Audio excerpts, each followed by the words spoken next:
Ladies and gentlemen, Devyo or Sajjano, a very good afternoon to all of you and welcome to this webinar being hosted by the Faculty of Law at Manav Rachna University to commemorate India's Constitution Day. My name is Ajay Thomas and I'm the Director of the Faculty of Law at Manav Rachna University. And I have the honor of moderating this webinar along with my learned colleague, Dr. Seema Gupta, who's an associate professor and teaches constitutional law at Manav Rachna University. I must admit that I honestly do not know much about the Constitution, and therefore it's very comforting to have a constitutional law expert as my co-moderator. Ladies and gentlemen, let me start off by giving you a brief overview of the Faculty of Law at Manav Rachna University. We're a very young law school located in the Aravali Hills in Surajkund, right on the Delhi-Faridabad border.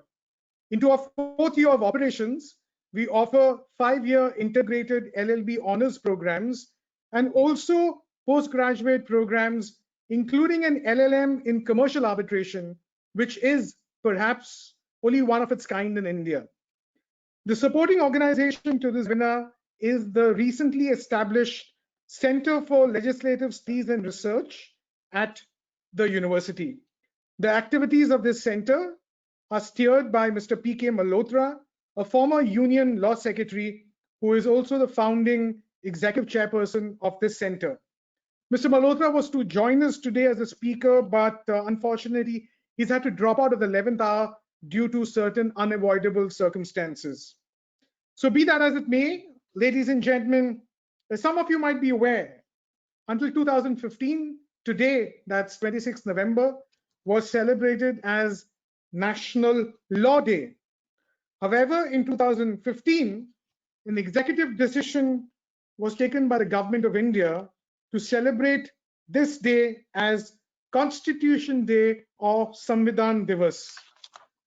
It was on this day in 1949 that the Constituent Assembly formally adopted the Constitution of India, which came into force on 26th January 1950, which, as most of you know, is celebrated as our Republic Day.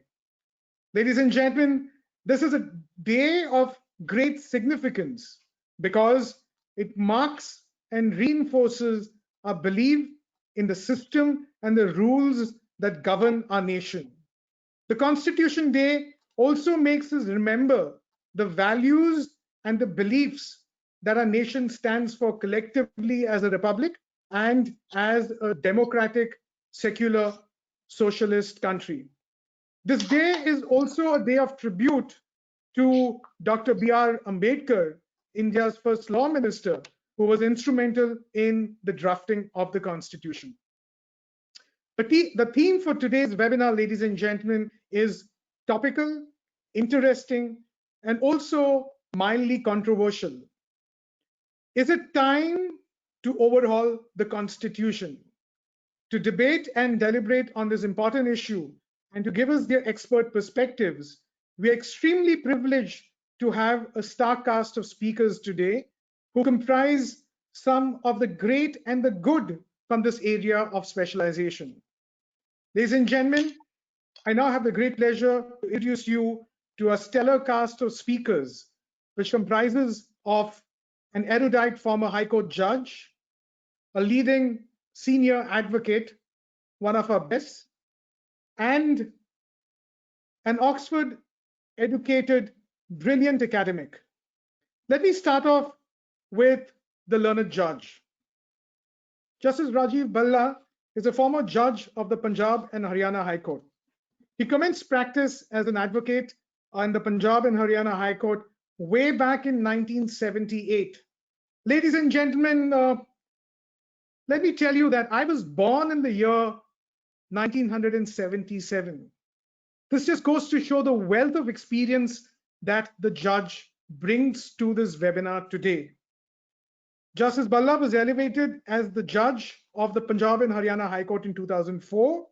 He demitted office after a stellar term as a High Court judge in 2016. He was chairman of the Punjab Educational Tribunal and simultaneously chairman of the RERA Appellate Tribunal for Punjab until 2019. Justice Bhalla now practices at the Supreme Court of India. He also is an academic. He is the Dean Academics with the Department of Law at Guru Nanak Dev University in Amritsar. In addition to acting as an arbitrator, Justice Rajiv Bhalla is also a very keen historian, and he delivers lectures on a plethora of different subjects at colleges and universities across India. Ladies and gentlemen, we just joined in now with our second speaker, Geeta Luthra, Senior Advocate. Geeta Luthra now is a designated Delhi-based Senior Advocate. Ms. Luthra has been practicing in the Supreme Court of India, the Delhi High Court, and various other courts and fora.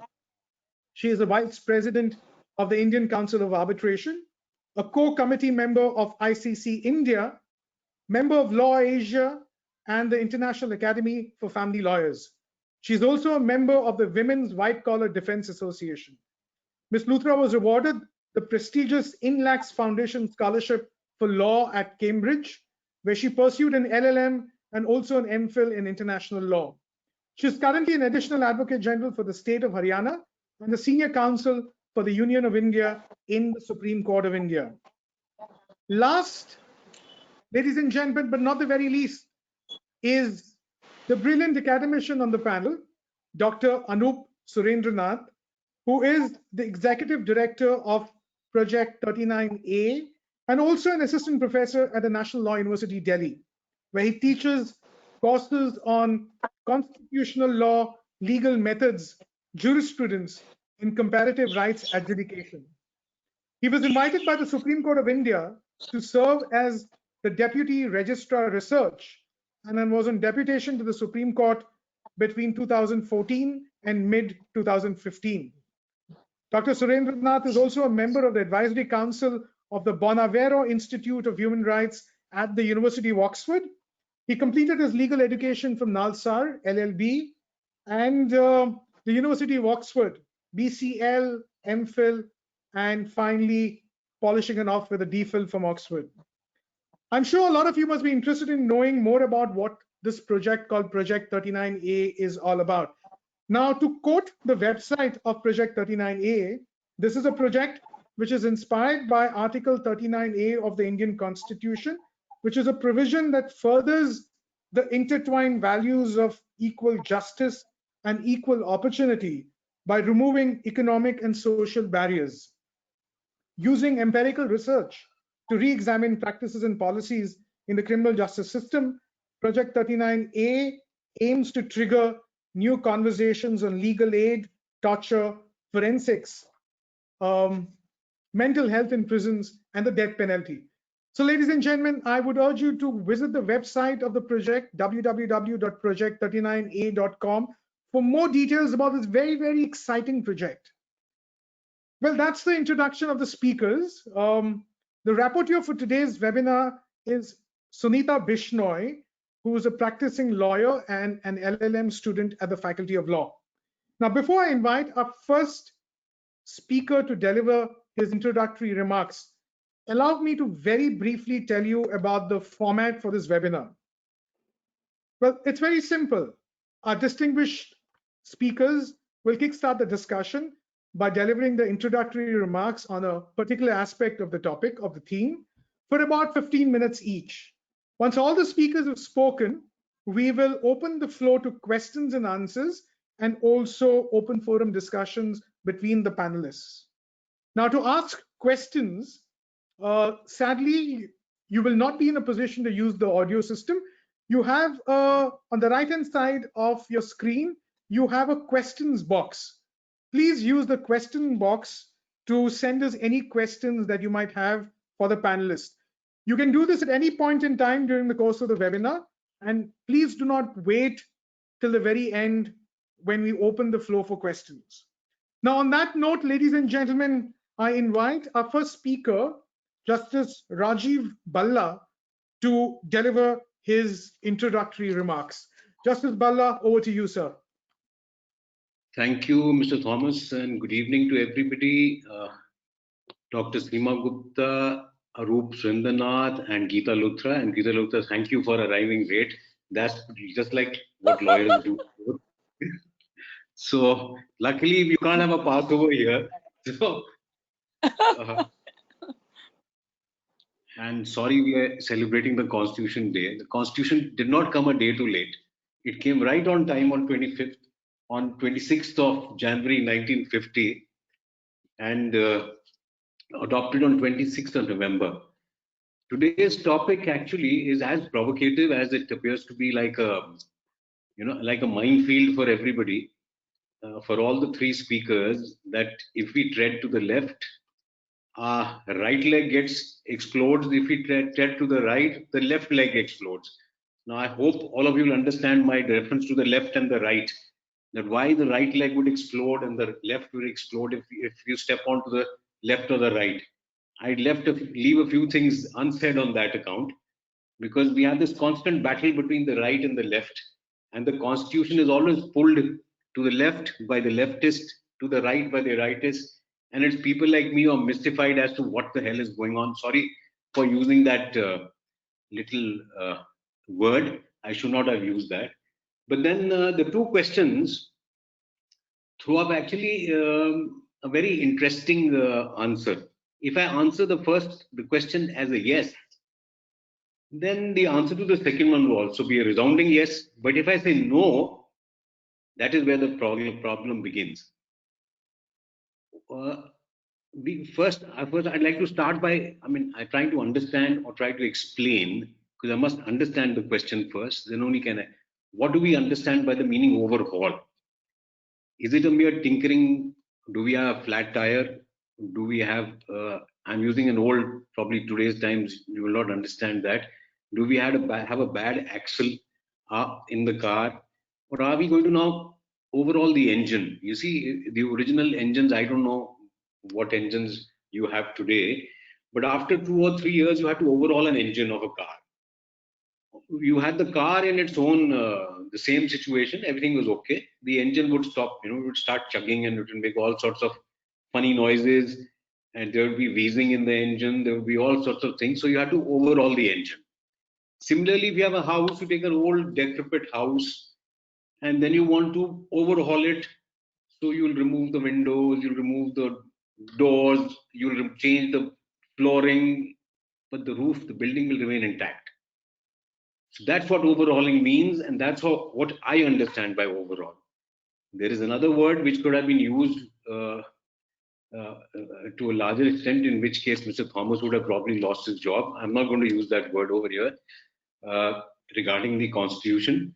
So, using this careful word of overhauling, see, the issue is like this. In these times of social media, blogs, 24-hour talking heads, and general noise that we encounter everywhere on the internet, and including webinars also, uh, you see, almost everybody calls for the overhaul of the Constitution.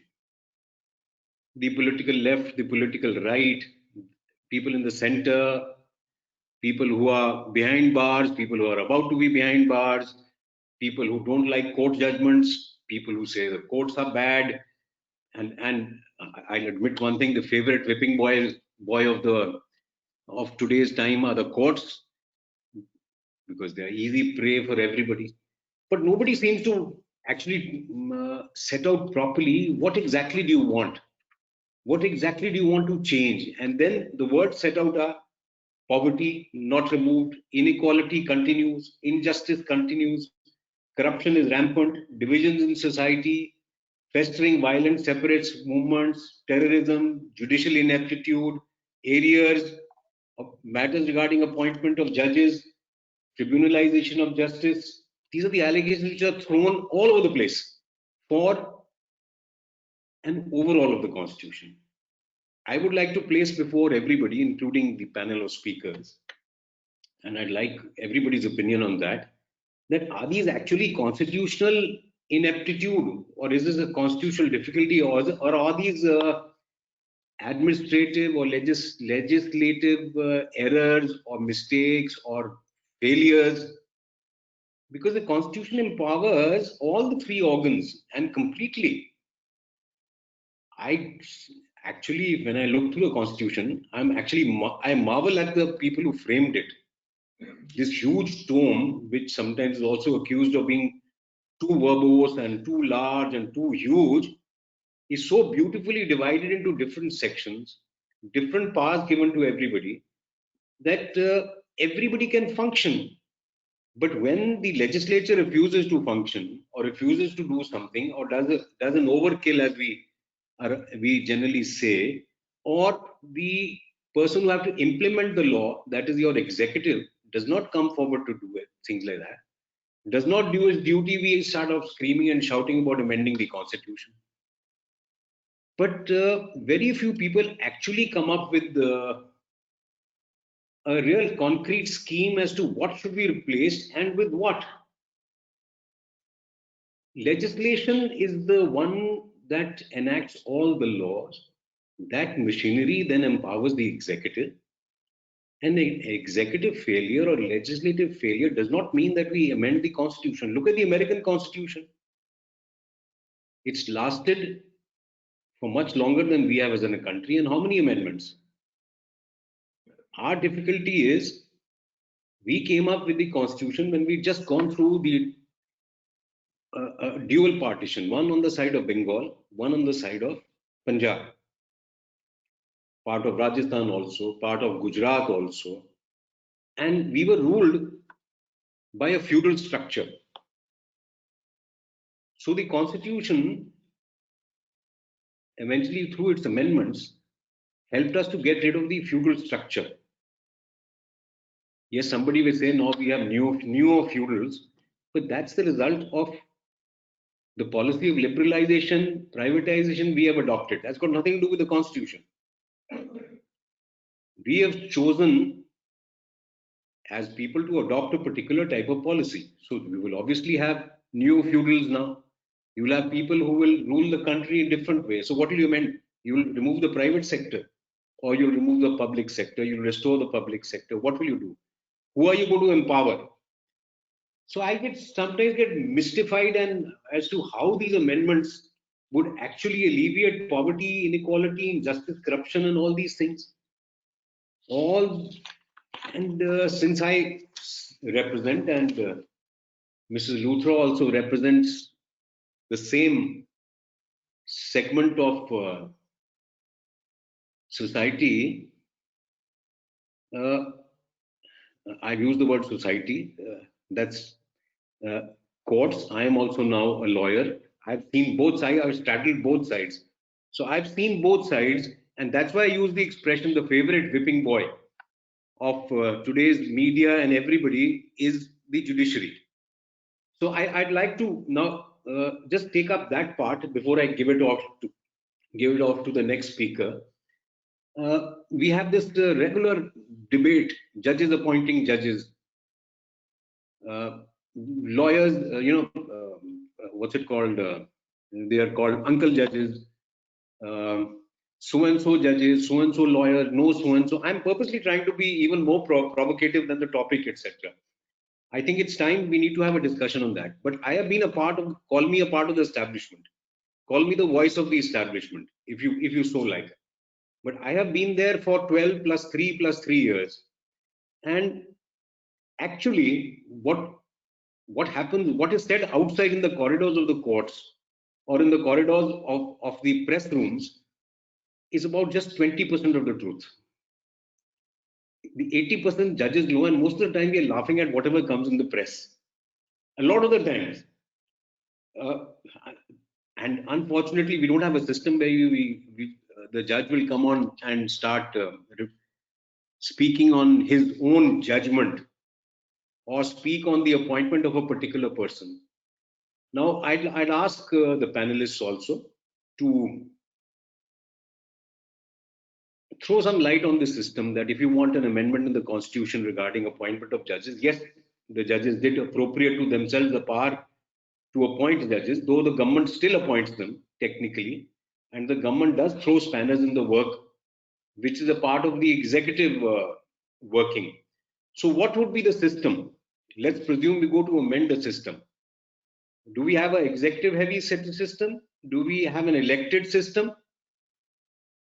Elections per se are not a bad thing, but you have to have a system where you start elected judges.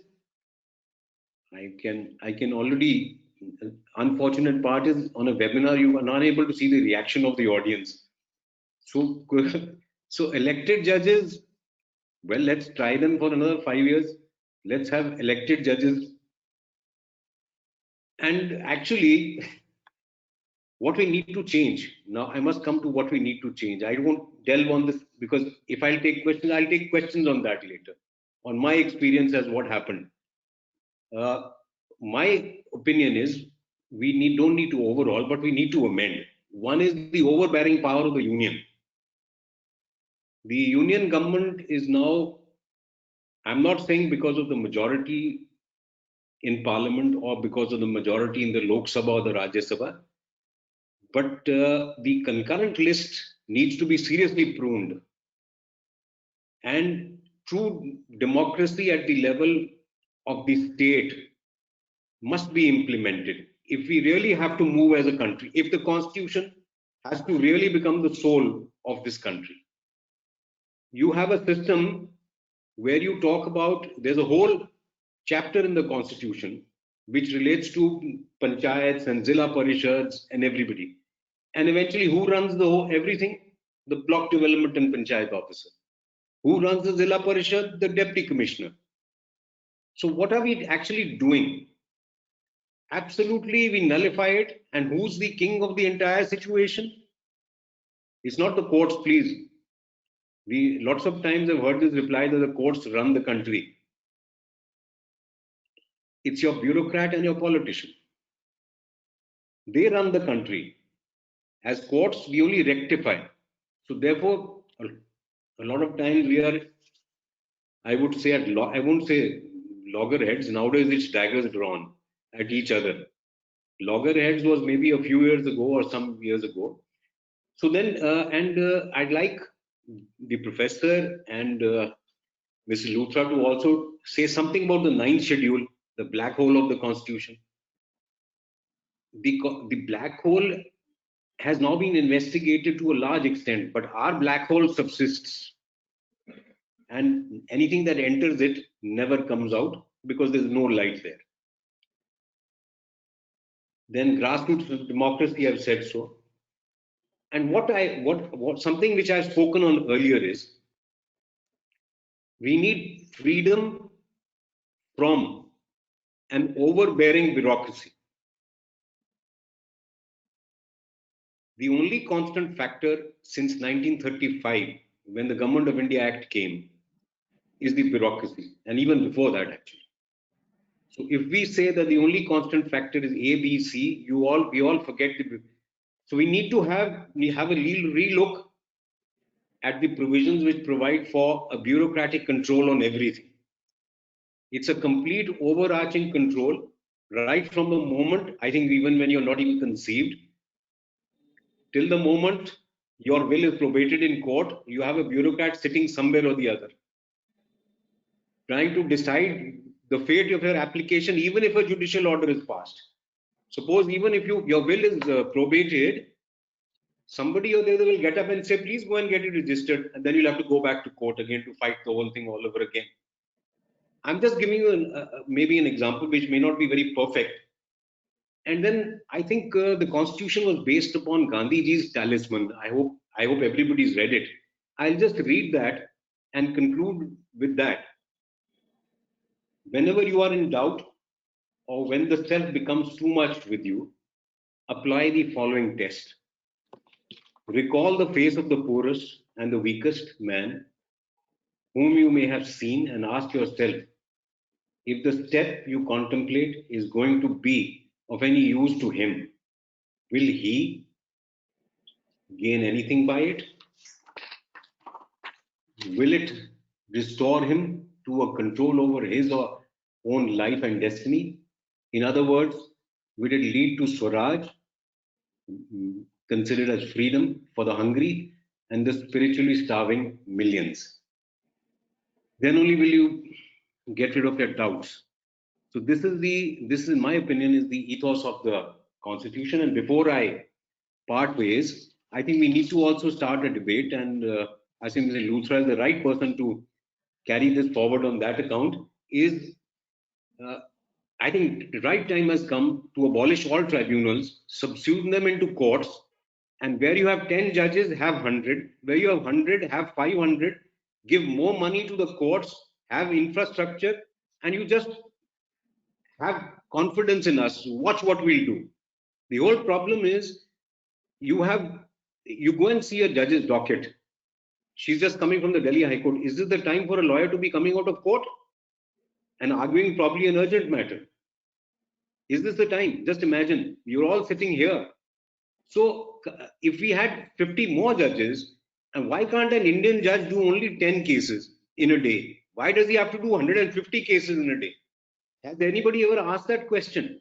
And there's another thing, everybody accuses of areas. But I'll end with one sentence कि जिस दुकान पे ग्राहक होते हैं वही दुकान चलती है. Sorry, I'll now pass it on to the next one.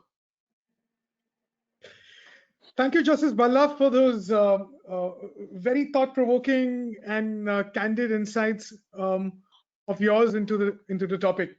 Our second speaker is Ms. Geeta Luthra, Senior Advocate. Over to you, Ms. Luthra.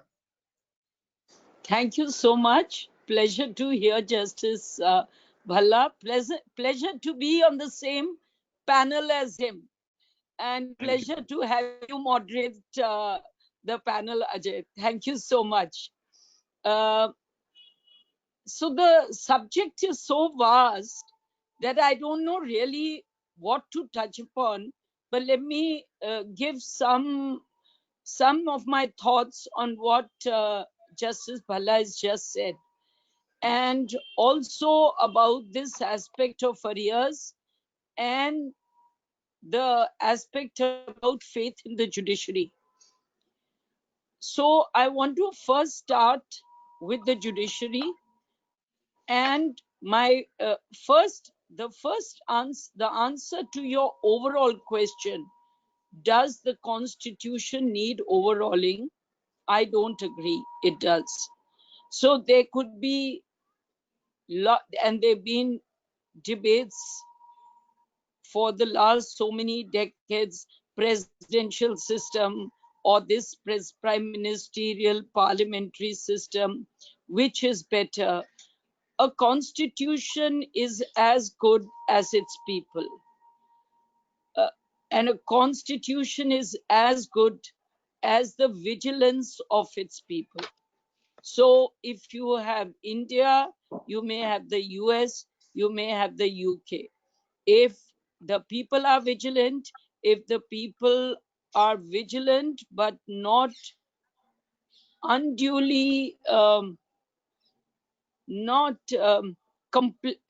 don't mean complaining, but if they are not only critical but they are having suggestions which are positive and are vigilant, then a constitution remains a live creature.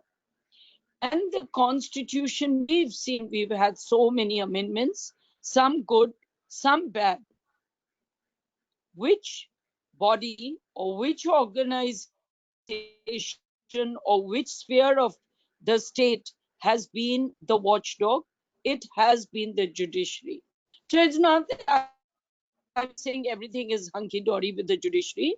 I am saying that you compare it, as just Allah said, do you want electors like the US in many of its, at the lower rungs?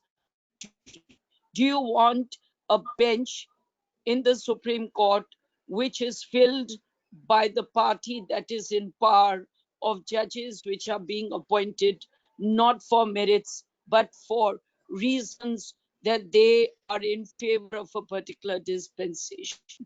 It's not that they haven't produced excellent Ruth Ginsburg, US, that have done brilliantly and have done us proud. But the fact is that our system may need some tweaking. But ultimately, a judiciary is manned from the people who are part of your citizenry. You can't be saying that our citizens can be corrupt, can be dishonest, can be bad, but our judges will be important to the place. Still, we have a lot of in our country and it's doing brilliant. Who has come to the rescue of the people? And let's look at a lot of the judgments. Let's look at the privacy judgment. Let's look at, for example, the issue with regard to 377 and striking it down. Let's look at so many of the judgments that have come from the Supreme Court. We may agree with some of them, we may disagree with some of them, but the fact is they are well thought out, well reasoned judgments. I may disagree with the reasoning, I may agree with it, but you can't find fault on that. That then becomes the basis of a larger bench looking at it again. So this is one aspect that I think our faith, for whatever reasons, has to be in the judiciary. Then comes the next issue. Is our legislature, is our executive what we want it to be? Again, we come back to the issue that our people constituted. When we say that our politicians need to have higher probity, the question is, why don't better people go and contest elections? Why don't we improve the entire atmosphere? Why don't we improve the environment? We can't just be blaming those who have been elected because ultimately they have still gone forth and they are still trying to make a change for better or for worse. So my thought on the Constitution is that even we have a US Constitution, I mean, let's look at the Constitution, look at the presidential system. How happy would be that President Trump says, I will hold on to power and I'm not leaving. So the question here is, it's as good as the people who man it, it's as good as the people that they represent. What corrective measures can you have? What amendments can you have?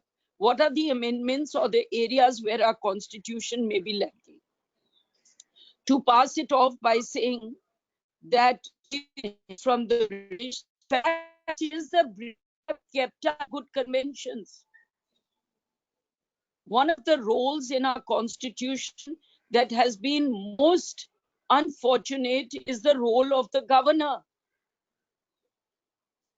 is having emergencies and declaring emergencies and the governor being partisan.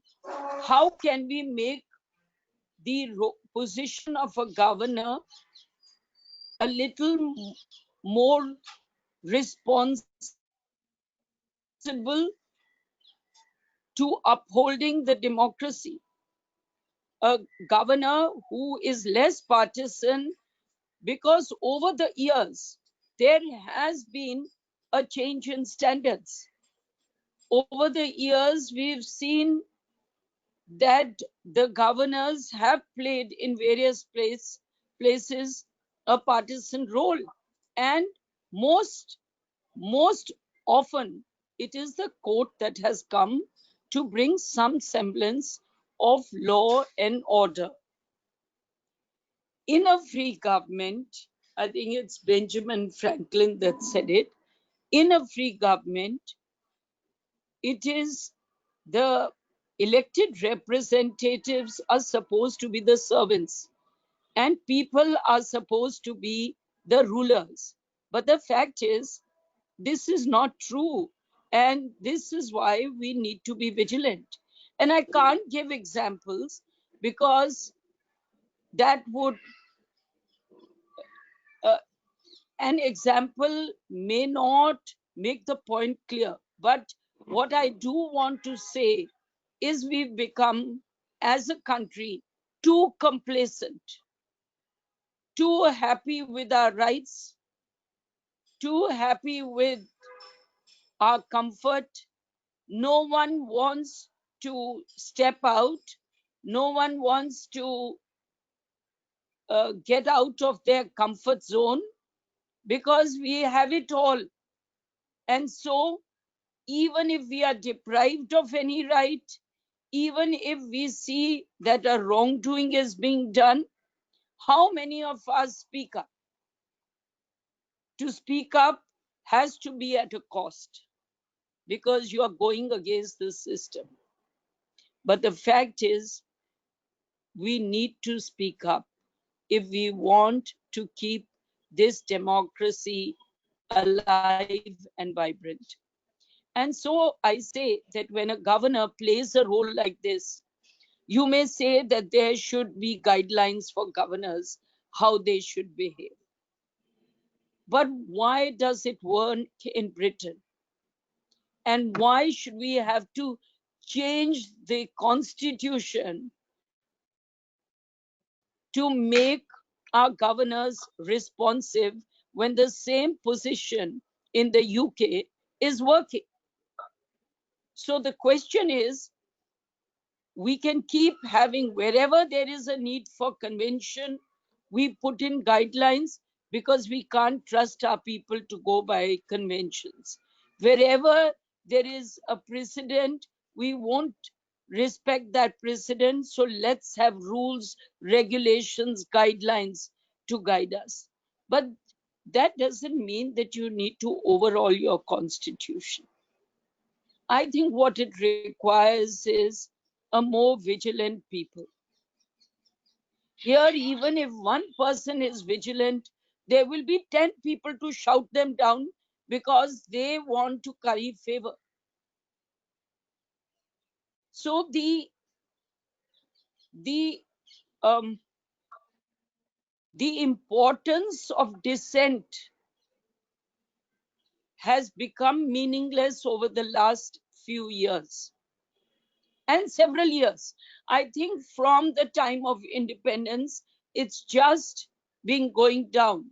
The very same thing which our freedom fighters said, sedition should be removed, this should be that, these are provisions which should be deleted. The fact is they are rebounding and becoming more important. And it is being perceived that the government in power is the state, which it isn't. These distinctions have been brought by Supreme Court in Kedarnath, in that Dr. Vinayak Sen's case. But the fact is that this is still continuing, and it is irrespective of whatever political dispensation that would be in power. So the first aspect which I feel is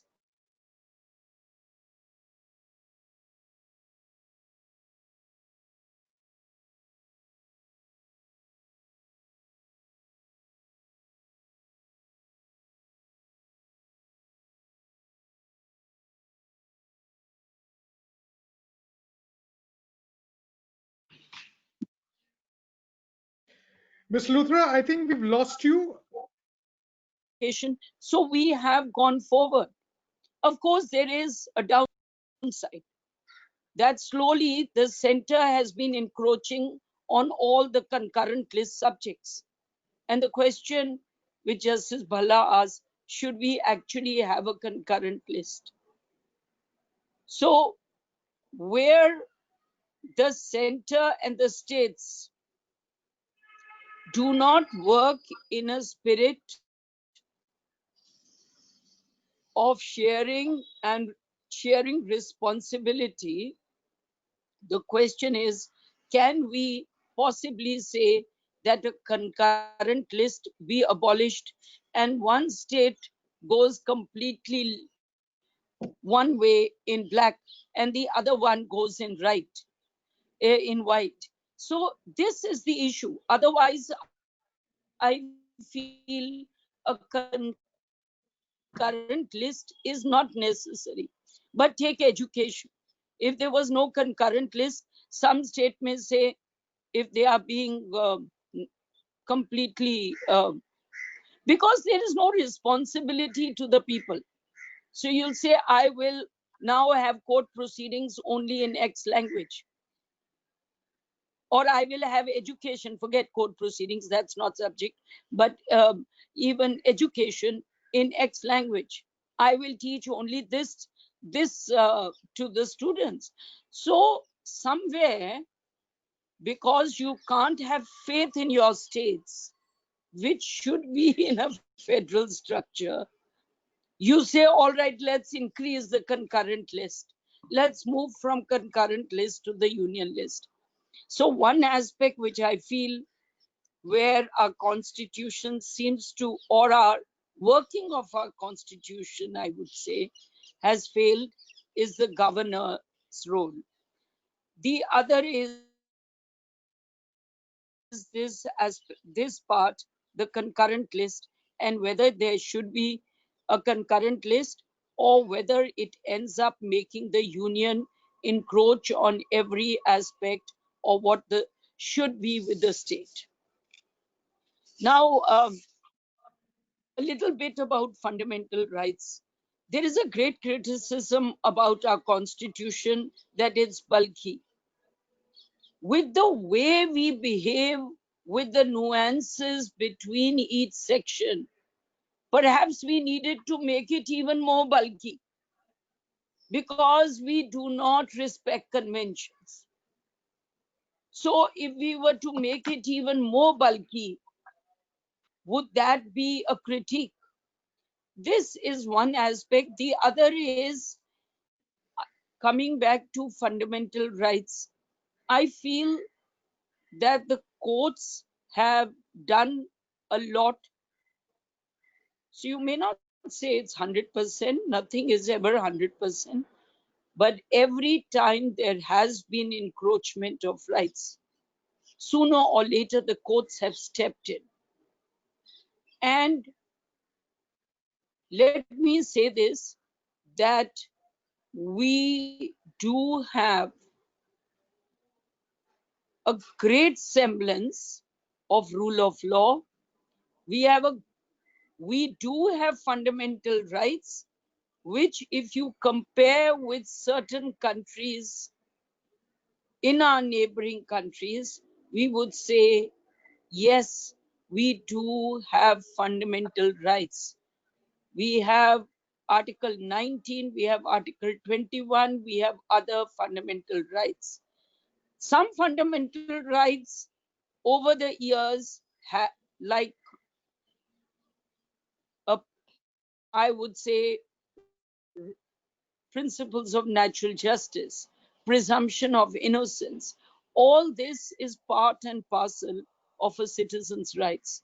Now, these presumptions have been changed in various criminal laws, and that I feel, even though the Supreme Court has sought in some cases to try and give judgments which are corrective, like that Nikesh Tarachand in the PMLA case, as well as other cases. Fact is that there is still, the executive feels that in order to ensure law and order, they have to change the burden of proof. They have to permit people to self-incriminate themselves. Their statements are admissible. All this was not part of what our constitution envisaged. So I don't want to be too long, but what I do want to say is that fortunately for us, we have codified fundamental rights, and our courts are trying to preserve them. As citizens, each of us should try to preserve them. We can't just leave it to the courts. And then lastly, because of present day issues, this whole issue of media trials, freedom of speech and expression is an issue where this fundamental right has to be looked at as how the balance should be kept, because the freedom of the press should not be freedom to be reckless, but freedom to speech and expression is integral if we have to have a right to dissent. I want to end with a quote from John Stuart Mill. It's one of my favorite quotes. I was on the INLAC scholarship, and one of the persons gave this quote to me, which I had was one of my favorites. So the other members on the committee laughed and said, "This person's going to get the scholarship just because he's quoted John Stuart Mill, whom Geeta has a great fondness of." So he said, "Truth is like a prism, and one person who may say one thing and 99 saying other to the contrary, that one person in posterity may be shown to be correct. So always value dissent." Having said that, I think I haven't really touched too much on the subject, but this is perhaps on paucity of time. Thank you. Thank you very much, Ms. Luthra. And as I said, these were just those preliminary remarks of all the panelists. So we will have time at the end for open forum discussions where you can get up, get forth all the other perspectives and topics that which could be flagged up. Now we move on from the practice of the law to academia with Dr. Anup Surendranath, who will give us his pearls of wisdom on the theme. Dr. Surendranath, over to you, sir.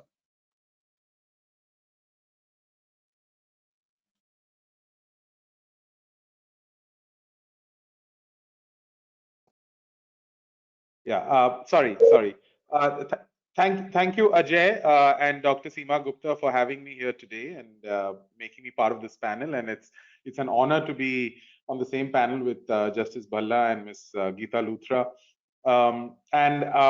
I guess, academics are often derided by saying that those who can do and those who can't teach, right?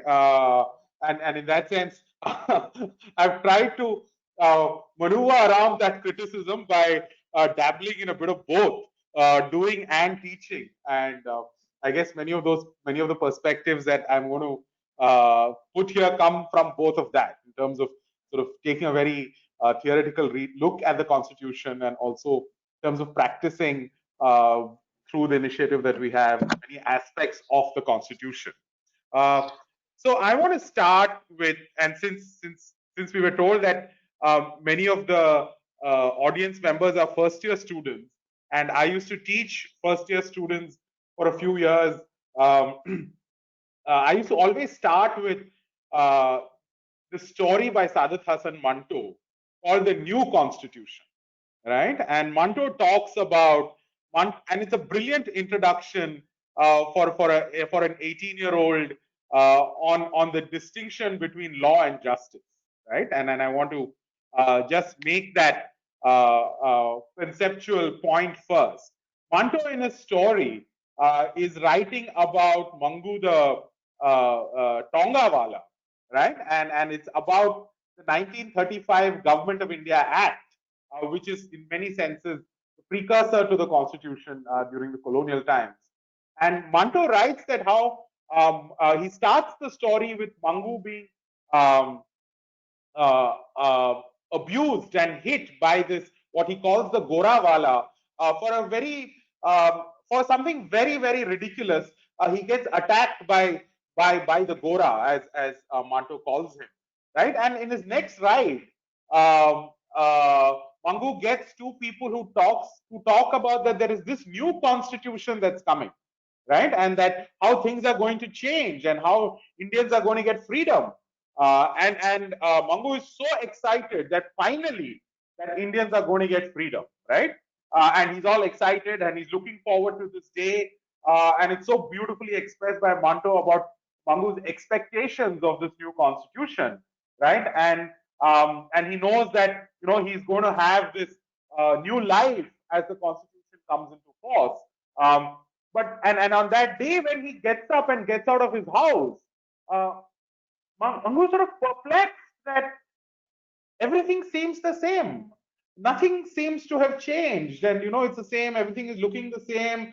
People are looking the same, and then he meets this. Somehow he runs into the same Gora again, right? And now he doesn't take his ridicule. He gives it back to the Gora, right? And attacks the Gora, saying, "Oh, we have the new constitution now. We are no longer subjugated to you," right? And sure enough, Mangu gets arrested and gets dragged to the police station and gets beaten up in the police station.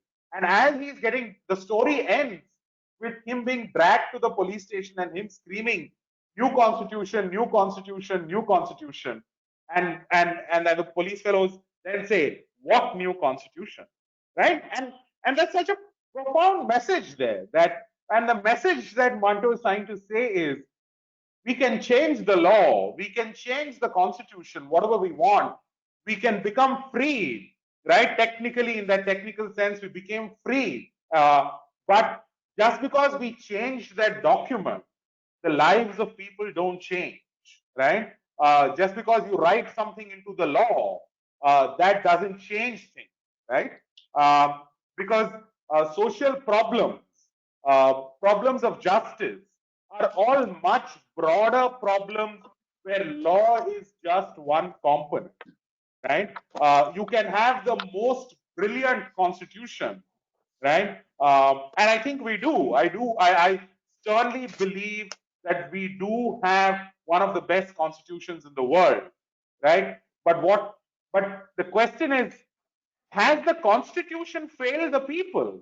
I don't think so. It's the other way around, right? I think the people have failed the constitution. And I think Ambedkar was acutely aware of this, right? And I would urge all of you to read his last speech. You should read many of his speeches, of course, but in this context, his last speech in the Constituent Assembly on 25th November 1949, a day before the Constitution comes to be formally adopted in 26th November. And if I may take the liberty to read just a few lines of what he said. Right? He said, "I feel, however good a constitution may be, it is sure to turn out bad because those who are called to work it happen to be a bad lot. However bad a constitution may be, it may turn out to be good if those who are called to work it happen to be a good lot. The working of a constitution does not depend wholly upon the nature of the constitution. The constitution can only provide organs of the state. The factors on which those organs of the state depend are the people and the political parties they will set up as the instruments to carry out their wishes and their politics. Who can say how the people of India and their parties will behave? Will they uphold constitutional methods of achieving their purposes, or will they prefer revolutionary methods of achieving them?" Right? I mean, it's such a prescient speech that Ambedkar gives, and if you read the whole speech, he is so worried, saying that political democracy, that just because everybody has the right to vote, which is itself an incredible achievement for a new nation, to start with universal adult franchise, right? And I would urge all of you to look at Ornit Shani's book on the first Indian election. It's a brilliant work of how India achieved its first election, right? Its first general election with universal adult franchise, right? And Ambedkar's concern in his last speech in the Constituent Assembly is also that just because we gave everyone political equality and just because we established political democracy, we do not become a social democracy. That just giving everybody one vote to vote every 5 years doesn't ensure equality, doesn't ensure liberty, and doesn't ensure fraternity, right? And if you look at that, and if you look at that historical perspective, and I think we need to understand the birth of the Indian nation, right, or the Indian state, right? Nothing, like in Manto's story, nothing really changed that on that day, on 15th August. I mean, in that sense, there is that political freedom, but there is so much colonial continuity in our governance structure, right? In our administrative structures, Justice Balla referred to the bureaucracy, our legal system, our court system. It's not like there is this radical shift and this radical change that suddenly our legal system or our bureaucracy becomes suited to the people of our country. It is very much a continuity of a colonial master, right? It is the imagination of how a colony wants to rule its subjects. That is the system logic of the bureaucracy, of the legal system, and that logic is, and by continuing those institutions, without really looking at how is this to be reframed when you move from a relationship of a colonial master and a subject to state and citizen, right? That reimagination, that transformation is still a project that we are struggling with. And many of the problems that we confront today are manifestations of that, of the struggle with that transformation to what Ambedkar called a social democracy. That by saying we elect our governments every 5 years and there is peaceful transition of power, doesn't really ensure social equality, right? That everyone really, in a very meaningful sense, has the same rights and privileges, right? And there is a crisis. I mean, in the sense that for long, stalwarts like Upendra Bakshi have. I mean, I know I'm talking to also largely also there are very significant number of non-law people. Upendra Bakshi is like the rock star of Indian legal academics, right? I mean, so if you ever get the chance, please do read him. And in his earlier works of the crisis of legitimacy of the Indian legal system makes a very fundamental and interesting point, and I think which all of us will relate to. He says India fundamentally as a country does not have a culture of legalism, right? What does he mean by a culture of legalism? That we follow the rule of law right from the messaging, right from the powerful and those who have political power, is that you follow the law only when it is convenient or when it is used to beat you with a stick, right? There is no culture of legalism in that sense that we believe that we should follow the law because it is the law. Our motivation, if we can avoid following the law, right? And he says this is a messaging that is sent from the most powerful of our politicians, the people who have state power, our bureaucrats. The message that is sent is that following the law is a matter of convenience and a matter of power, right? It is something you can escape if you have the power, or you can force somebody to follow it as a tool of oppression, right? So there is that crisis of legalism per se in the country, right? Which again, we really haven't resolved in terms of what we are seeing in our society, all the problems of equality and freedom that Ms. Luthra spoke about, and there are, and we need to, and the point I'm trying to make is that we need to understand the deeper socio-political and cultural processes in society if we are to understand the crisis of the law in this country and understand why we think that the constitution has not delivered, right? That is a much deeper socio-political problem. And if we keep, and we have a tendency in our society to think making a law is the solution to every problem, right? The moment there is a problem, right? I think it's very often the easiest political response is to legislate. Sexual violence is a brilliant example of that, right?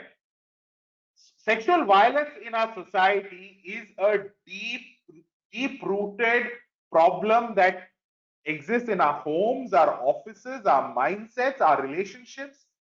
Just changing the law on that, just giving harsher punishments is not going to solve that, right? It's not going to solve that problem. and we somehow think that, oh, making the law, changing the constitution is suddenly going to change, is going to solve all our problems, right? And that's not going to happen. And in that sense, these are all governance failures, right? And I think it is not a failure of the constitution, it is massive failures of governance, a failure of our institutions, right? Our inability of those who wield power, and those institutions that are meant to keep those who wield power in check, to keep them accountable. It is a failure of those institutions and that class to say that our institution, integrity of our institution, be it political parties, elections are a great example of this, right? How, if you and I want to fight elections today, right, it is next to impossible, right? It is next to impossible because the way our election system is structured, who can effectively fight elections, right? The financing of elections, right, are all very serious problems which really question what is happening to a party-based election system, what is happening to our party-based democracy when the election system faces all these multitude of problems that you see. And really, and I would think that election reforms is a big area, and especially reform in election financing, right, is something that we really need to look at as striking at the root of our democracy, right? In terms of and I just want to, some of the most fundamental problems that we see as having, people face in our country, be it on inequality or freedom. On the one hand, you have massive problems of custodial violence in our society, right? Torture is rampant, right? Torture is a reality of our criminal justice system. That's on one end of the spectrum. And on the other end of the spectrum is also the reality that it is very difficult for a victim of sexual violence to get an FIR filed, to get a timely investigation done, to get a proper prosecution of it. So both are realities of our criminal justice system, right? And in that sense, you can't solve one by doing less of the other. In that sense, that we can't then start saying, oh, it's okay to torture. That it's okay to torture if you want to get a conviction, right?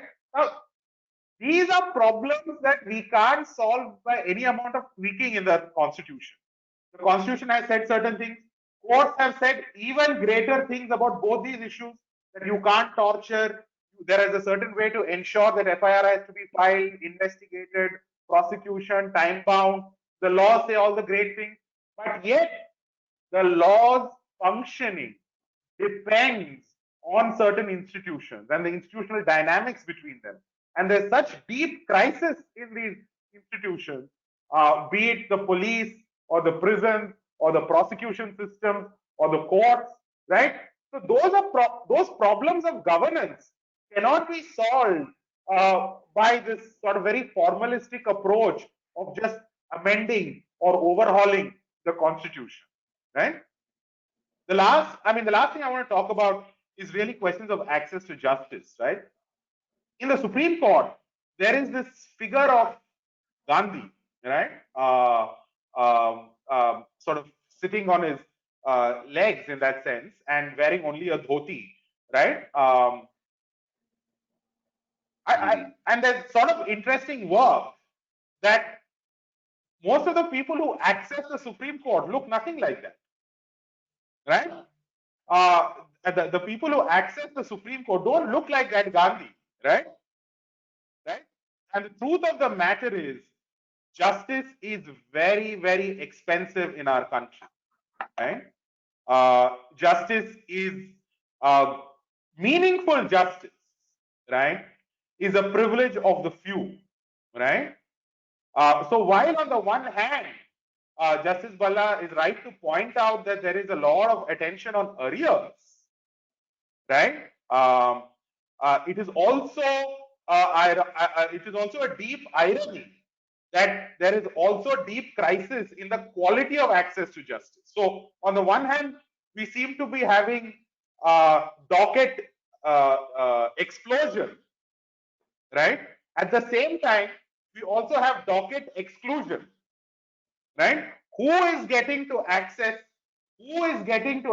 justice, right? You only have to look at the state of legal aid in this country, right?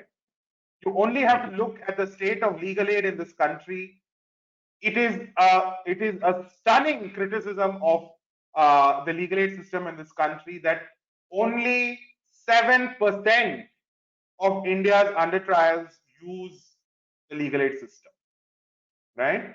It is a stunning repudiation of the quality of access to justice in this country that a prison population that is documented to be extremely poor, marginalized, and excluded will still not go to the legal aid system of this country, right?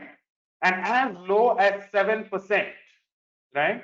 And that tells you a story of how you can access justice in this country and who accesses justice in this country, right? And so while we must worry about docket explosion, we also need to worry about docket exclusion, right? And I just want to end again with Ambedkar's words, right? And I'll just leave it with that from the same speech. What does social democracy mean?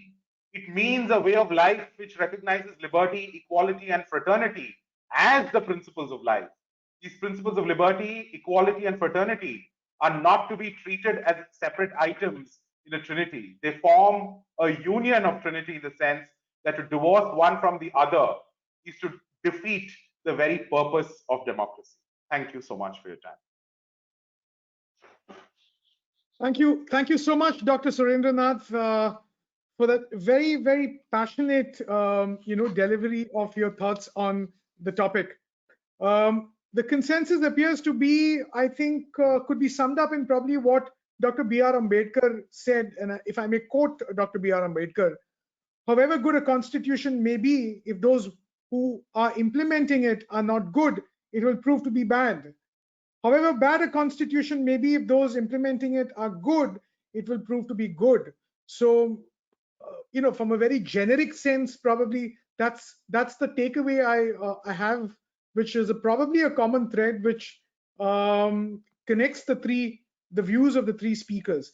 Now let's quickly move on to our open forum discussions, where we will take questions from the audience.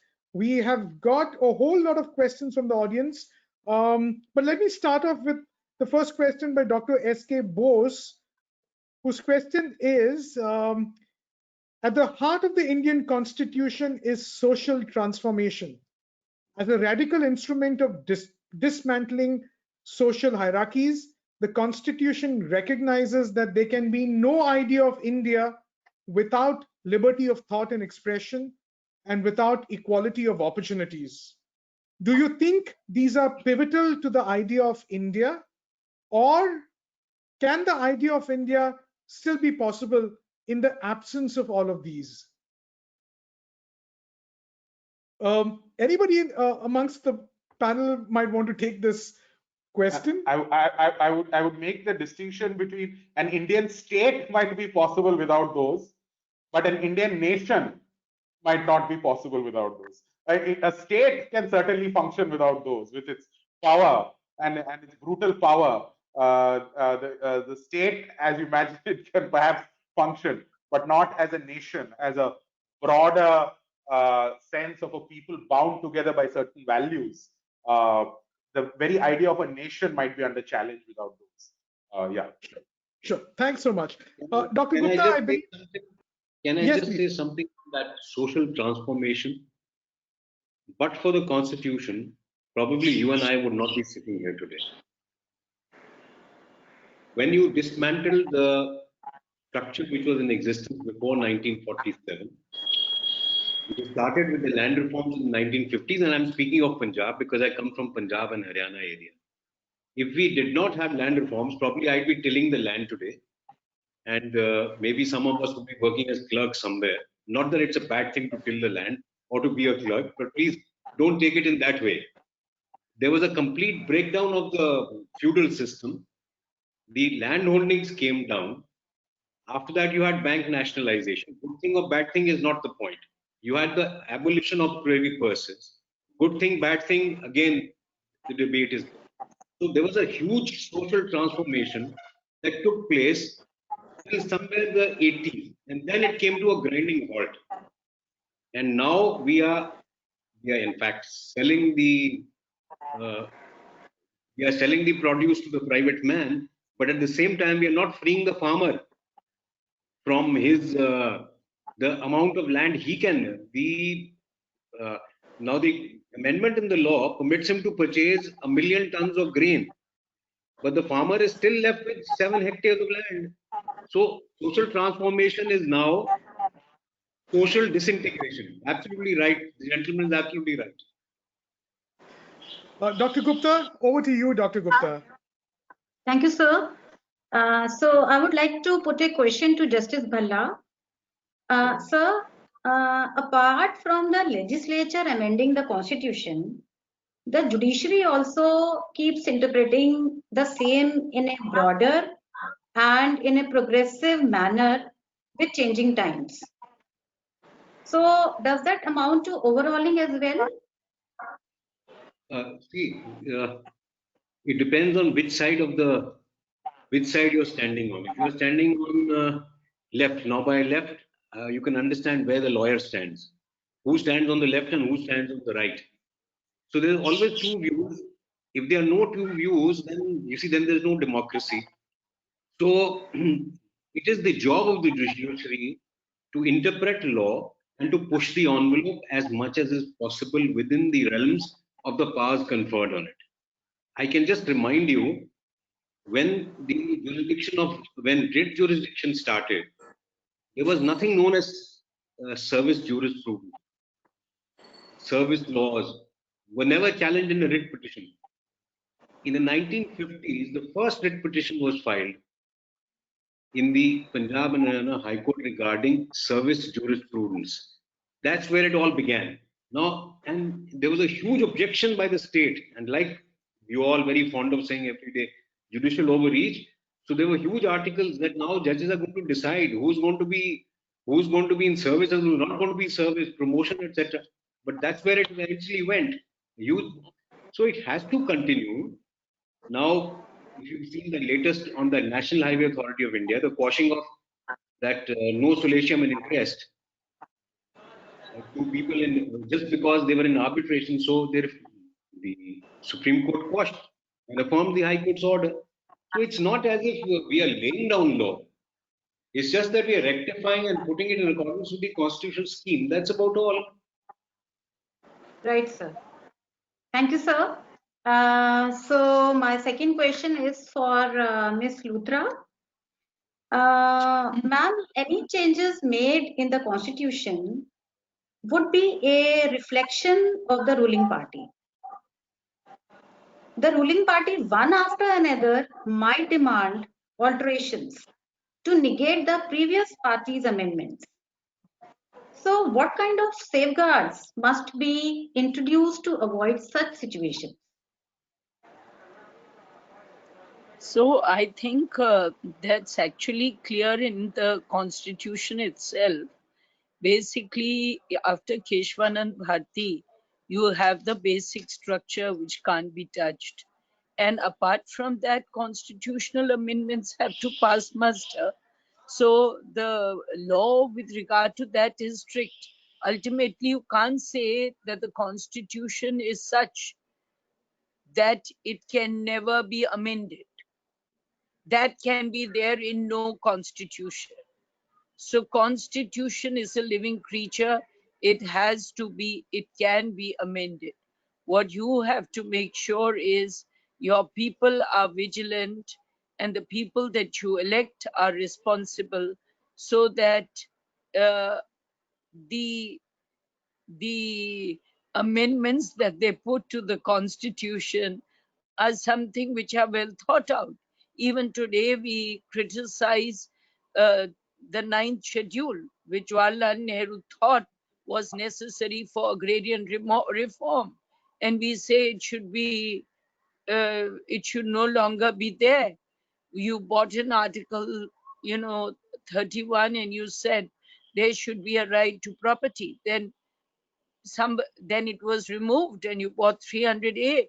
Now there is an argument that if you're going to let companies have lands, companies take over lands, you're going to acquire by robbing the poor and giving to the rich, then why don't you bring a right to property?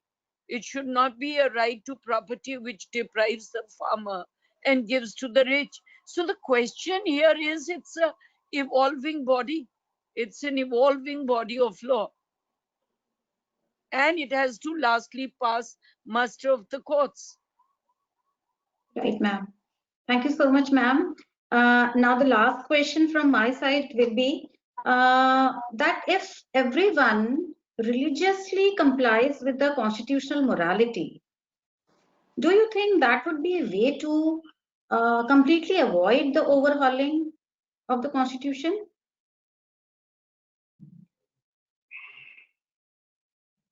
Who is this for?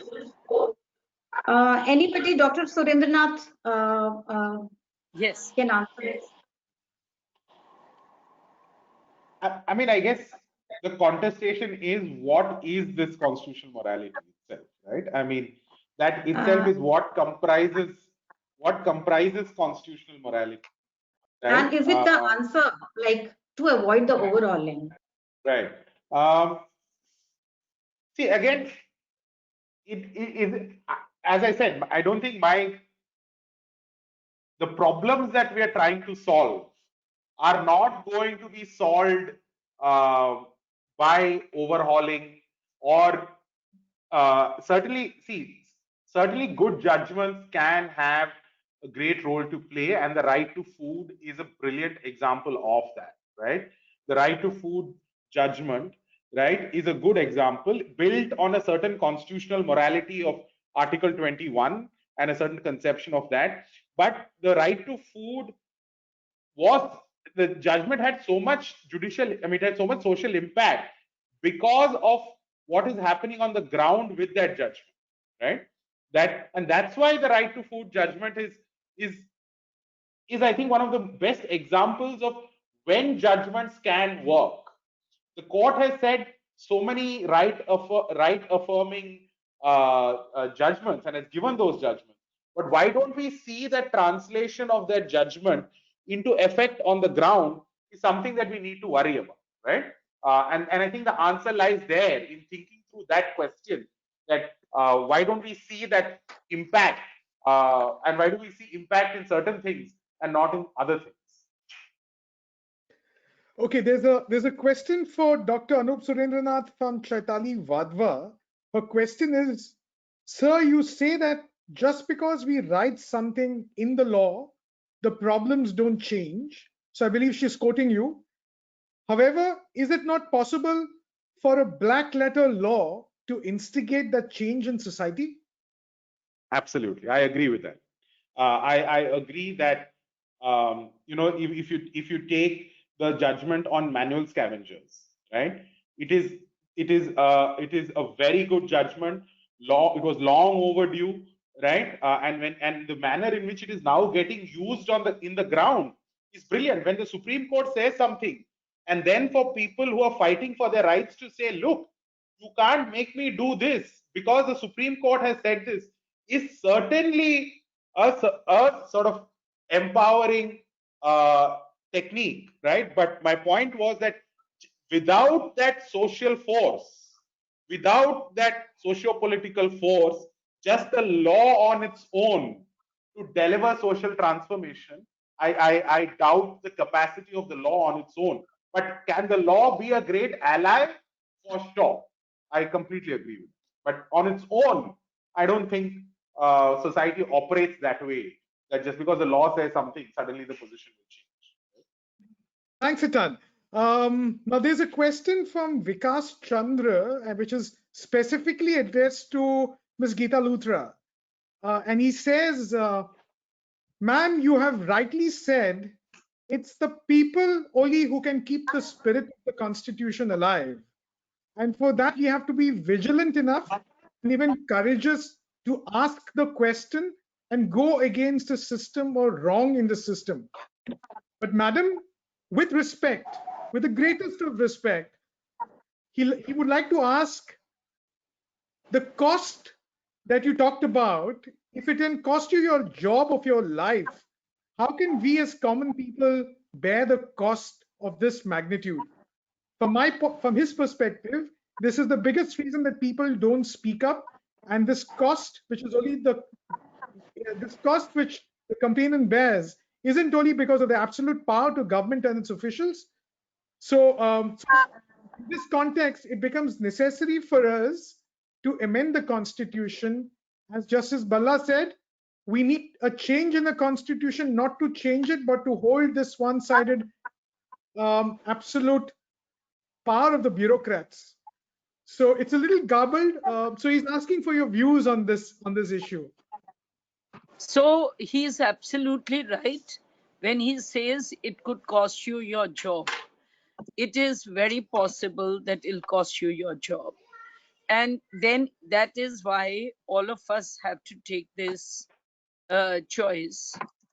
And I mean, I remember when that rally of Ramdev was it that took place, people actually believed, whether rightly or wrongly, that he would bring in positive change.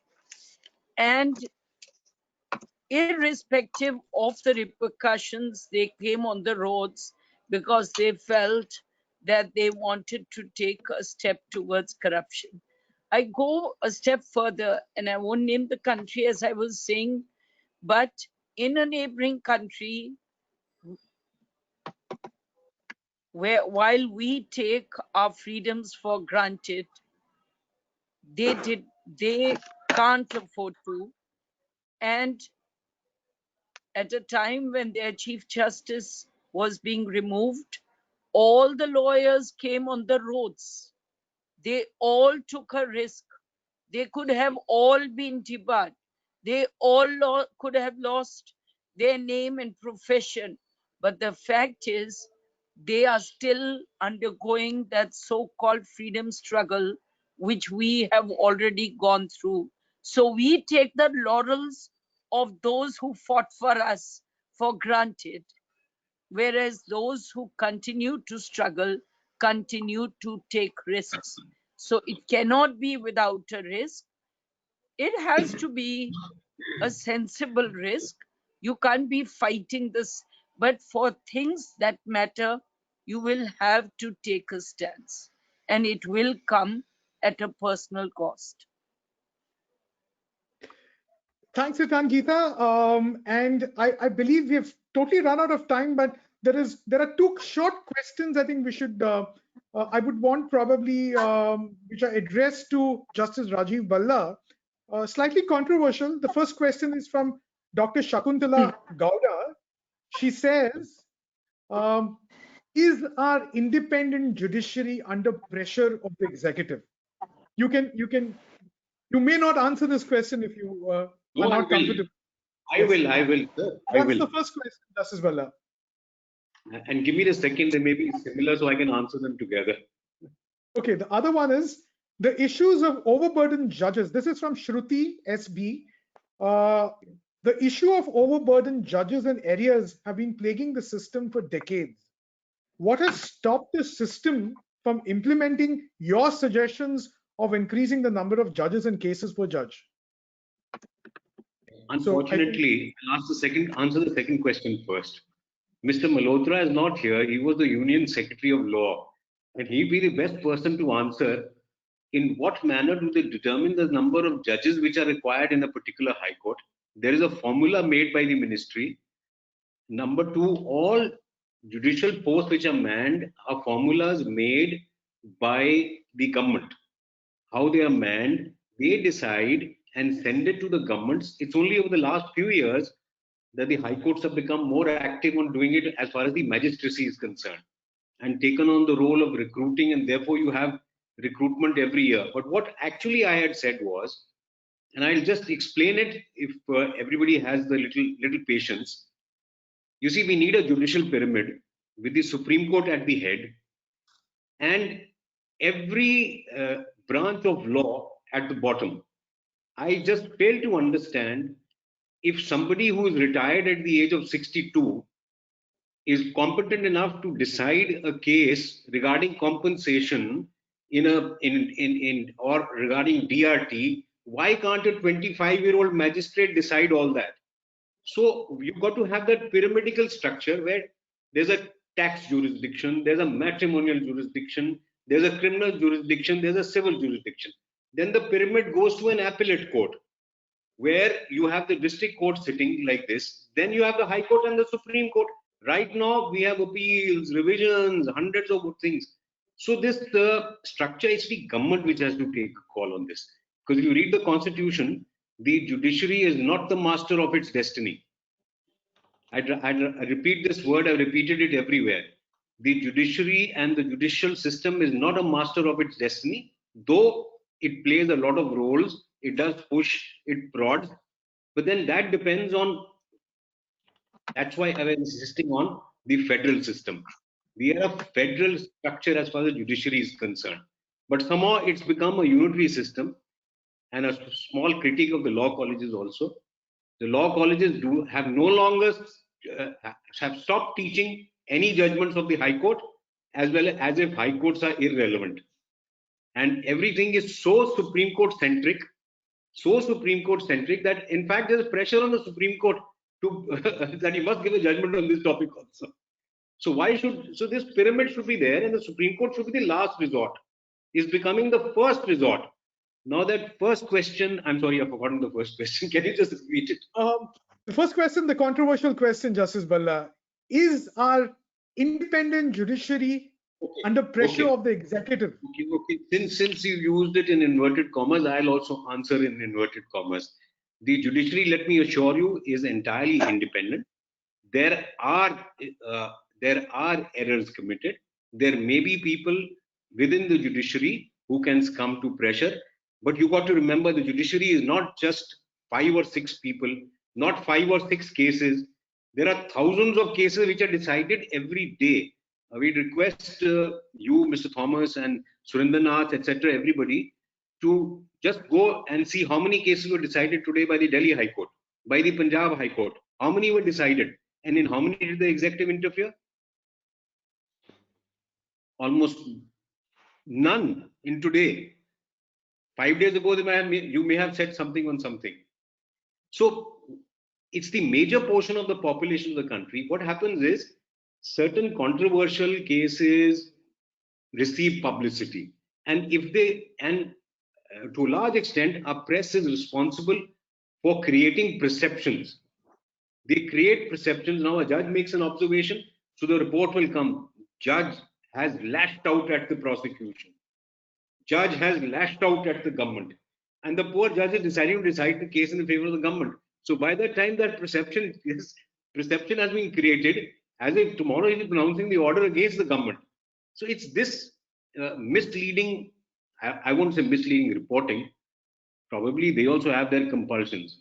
So I mean, rest assured, people get admissions in colleges through the judiciary.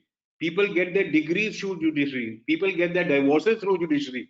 People get their children through judiciary. People get their passports through judiciary. Please tell me, is there any sphere where the judiciary bows down to the executive? You think a case should be decided in a particular manner? I think it should not be. That's where the debate lies.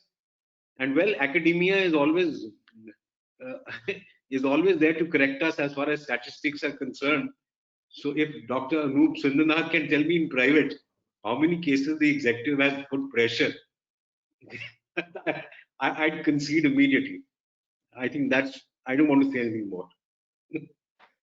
Thank you, Justice Bhalla. On that note, may I now invite my senior colleague, Dr. Seema Gupta, to give her closing remarks. Dr. Gupta, over to you. Ajay, I'm so sorry to interrupt, but I really need to leave. I had a 6 o'clock meeting. Can I please be excused? I'm so sorry about this. Thanks But a ton. I have my faculty colleagues waiting for something, so I'm so sorry about this. Thanks a ton, Dr. Surendranath. Pleasure having you on board, and Thank you. we hope to see you more often at these webinars. Thank you. Thank you. Thank you so much. Thank you, Dr. Gupta, Ajay, Thank and a you so much, pleasure, sir. Justice Bhalla. And Thank you very much. Actually, today's topic should have been a week-long topic. yeah, thank you. Thank you. Bye-bye. Thank you. Dr. Gupta, over to you. Thank you, sir. So on behalf of Faculty of Law, Manav Rachna University, I would like to extend our sincere thanks to all the speakers for taking out time to participate in the webinar and for sharing their valuable findings and opinions on the need to overhaul the Constitution. Our Constitution frames the rights, principles, procedures, restrictions, and duties of the government as well as of the people of India. The panel has observed that our Constitution does not need overhauling, as the Constitution has not failed, rather, we the people have failed it. As Ms. Luthra said, Constitution is as good as its people and as good as the people who represent it. So let us all take a pledge to fulfill our the fundamental rights, to support the constitutional mandate and the progress of the nation. Thank you all. We look forward for your association in future as well. And last but not the least, I thank all the audience members for being with us this evening. Thank you very much. Have a good evening. Thank you. Thanks. Thank you for having us. Thank you very much.